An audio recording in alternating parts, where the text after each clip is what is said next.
Okay, so I was on Facebook and I saw this post. It was a picture of a gay couple, and maybe my hand slipped and hit the comment button for me to comment. And I was just like reading through the comments, and of course, you have the little cute ones. Oh my god, those are cute, whatever. But then a lot of the comments are like negative, though. It was like so bad. It was like, this is an abomination, get this from here, remove this from Facebook, whatever, you're going to hell, like stuff like that.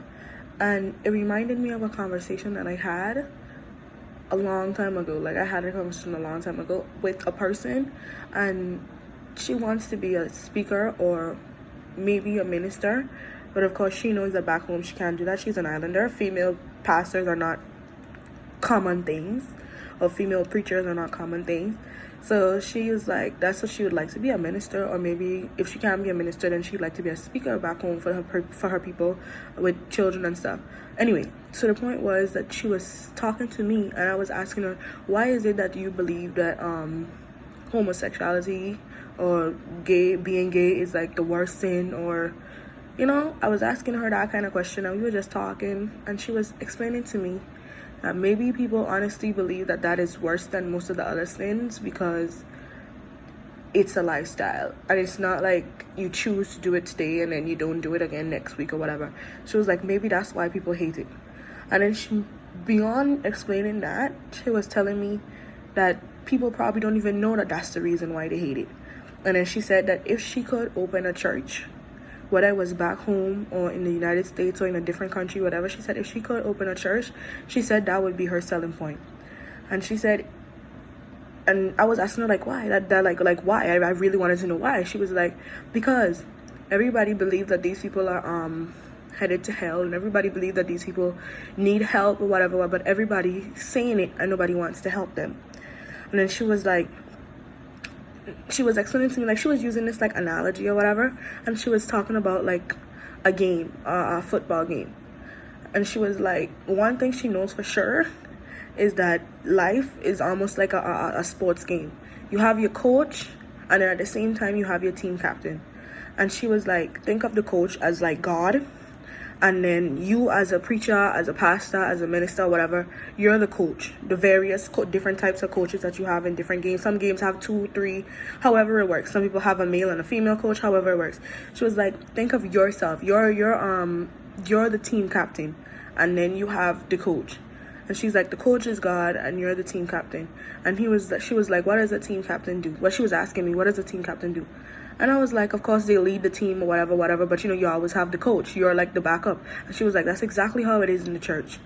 She was like, God is supposed to be the coach of the entire game, or the coach of the entire, your team, your side of the game, whatever team you're on, you have your coach, and the coach is God, and you are the team captain as the pastor, minister, whatever. Even sometimes she was saying, even as a Christian, sometimes you as a Christian, you could help other people, so you would be like a team captain too.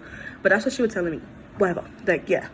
And she was saying, as a team captain, many of us have teams that we're not leading in the right direction. And I was like, what do you mean by that? She was explaining to me like,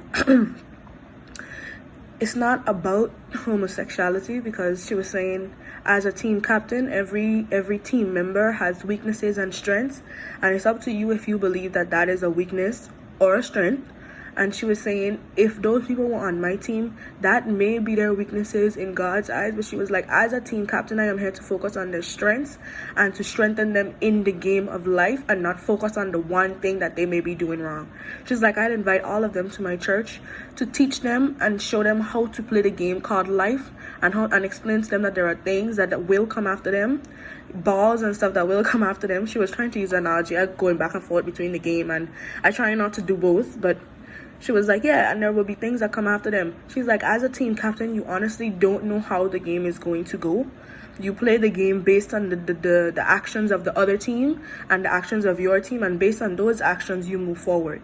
So she was like, you see these people, and it's like, we all go, oh my God, they're going to hell. Like, you don't want to help them, blah, blah, blah. But she was like, for me, I'm not opening a gay church. She's like, I'm opening a church.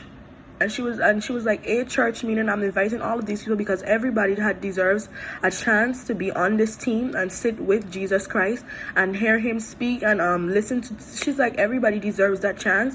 Doesn't matter what your weaknesses are. She's like, when you have a team, you have a team. The weaknesses, you understand the weaknesses, you accept the weaknesses and the faults, and they can be overlooked. And she was like, and she was explaining to me after a while, like after she explained all that, she was like, when I use the word overlooked, she doesn't mean overlooked as in ignored, like, I mean, forgotten, blah, blah, blah.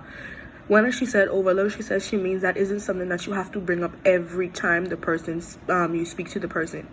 She said, when I say overlooked, I mean you as a team captain overlook it because that is the problem that the coach is supposed to address.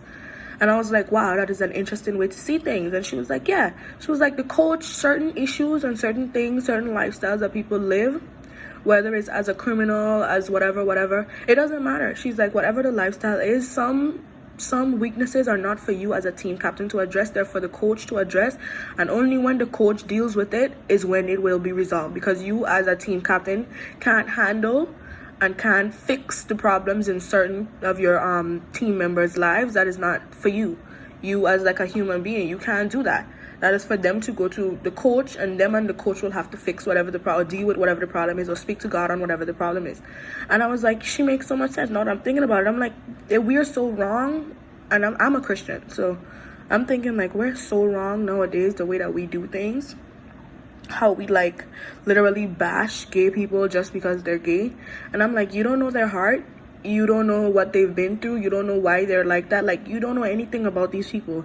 But the only thing that you can see is that, oh my god, they're gay, and I hate them because, well, that they're gay. And I'm like, yes, it's a sin. That's another thing that she said. She's like, yes, it's a sin. She's like, and it may be a lifestyle, but other people sin so much more often than they do, and their zone is an everyday thing.